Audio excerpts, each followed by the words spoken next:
तो हम लोग एक थ्योरम देखते हैं, root two is irrational. Proof करना है कि रूट टू जो है इरेशनल है।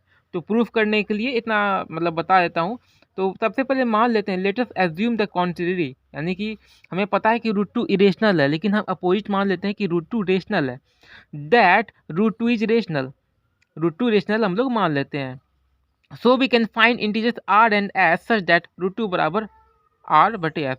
तो हम लोग एक इंटीजर्स उसके बदले हम लोग मान सकते हैं कि हाँ रूट टू रेशनल है ना, तो रूट टू बराबर हम लोग कुछ भी लिख सकते हैं बटे में आर बटे एस करके। ठीक है।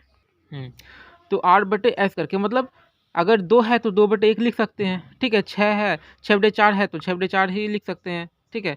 या 2 गुना कुछ भी लिख सकते हैं।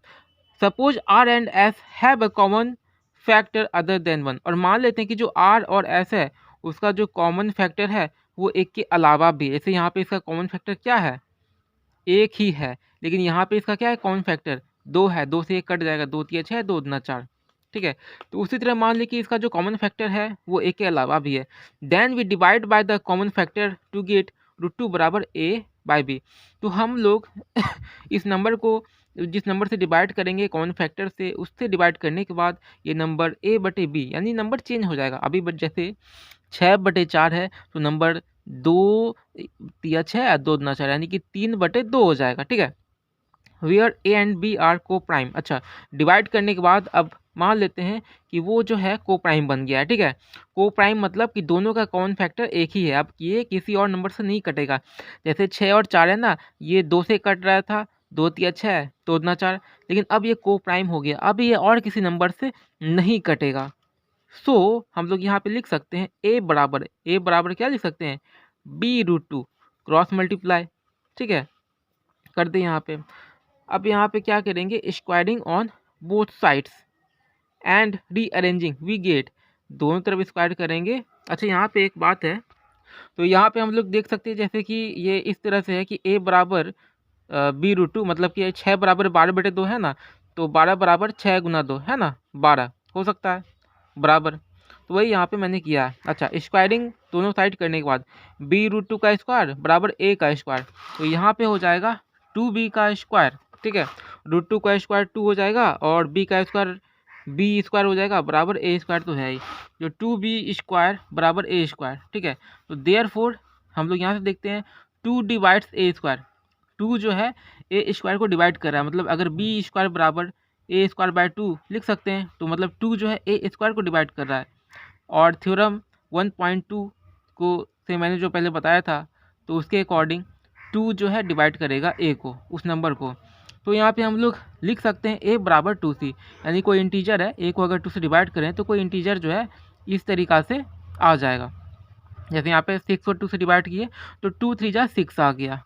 अच्छा, तो substituting for a we get 2b square बराबर ए स्क्वायर।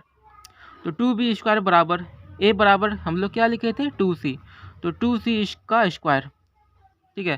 तो 2b का स्क्वायर बराबर 2 2 जा 4, c का square 4c square, that is b square बराबर 4c स्क्वायर अपॉन, इसको ये 2 इधर आ जाएगा, मल्टीप्लाई में है तो डिवाइड में हो जाएगा, अपॉन 2। तो यहाँ से b स्क्वायर बराबर 2c स्क्वायर, 2 2 जा 4 कट गया ना, तो 2c square, that means 2 divides b square. 2 जो है b स्क्वायर को डिवाइड कर रहा है, कैसे, तो यहाँ पे c स्क्वायर बराबर क्या 2 b स्क्वायर बाय 2, मतलब 2 जो है b स्क्वायर को डिवाइड कर रहा है एंड सो 2 डिवाइड b।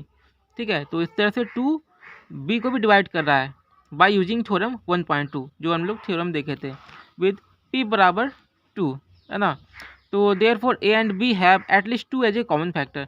तो a और b का क्या है, कम से कम 2 एक कॉमन फैक्टर है, लेकिन बट दिस कॉन्ट्राडिक्ट्स, ये विरोध कर रहा है that a and b have no common factor other than 1, कि इसका जो कॉमन फैक्टर है वो एक के अलावा नहीं है। हम लोग क्या कर देते हैं यहाँ पे, हम लोग जो है यहाँ पे डिवाइड करने के बाद ही तो आर एस था, डिवाइड करने के बाद ही कॉमन फैक्टर ए बटे बी आ गया कि ये को प्राइम है। अब कोई इसका कॉमन फैक्टर नहीं है एक के अलावा, लेकिन यहाँ पे हम देख रहे हैं कि 2 इसका कॉमन फैक्टर है, तो ऐसा क्यों हो रहा है, तो यहाँ पे वही रीजन है, this contradict the fact that a and b have no common factor other than 1। तो ये इस बात का विरोध कर रहा है कि इसका जो कॉमन फैक्टर है एक के अलावा और कोई नहीं है, ये इस बात का विरोध कर रहा है। मतलब यहाँ पे आ रहा है कि एक के अलावा भी इसका कॉमन फैक्टर है। तो ये विरोधाभास क्यों हो रहा है? तो this contradict has arisen because our incorrect assumption as so we conclude that root two is irrational. ठीक है, तो ये विरोधाभास जो विरोध हो रहा है इसलिए हो रहा है, ये हम लोग गलत मान लिए कि रूट टू इरेशनल है, रूट टू क्या इरेशनल है, तो इस बात से ये प्रूफ होता है।